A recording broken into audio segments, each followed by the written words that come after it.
Hey everybody, this is a fire run. It was very interesting because I knew the people involved. This is in the industrial park, and I got some friends and people that I know that work here and stuff. And I had left and went down the road, and they all left for lunch.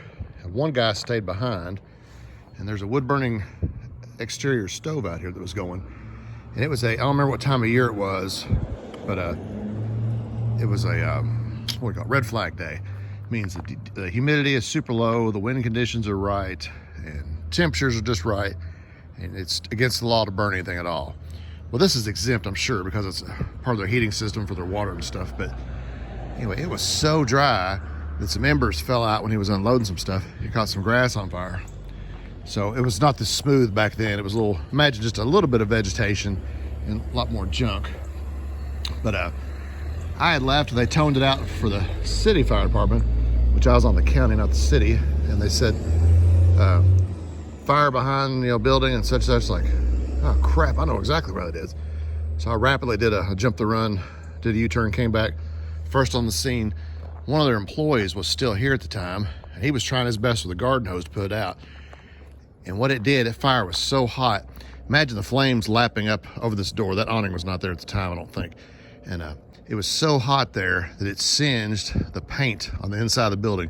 And on the other side of this corner are some oil bins and all kinds of good stuff that you don't want to catch on fire. If that fire would have breached that door or breached that wall, of course, anybody who knows firefighting knows it would have hit the ceiling, went up, banked over, and total loss, because these things are nothing more than ovens. So I had this garden hose with like zero pressure on it. And all I could do was keep the fire from getting any worse. I was not making any headway at all.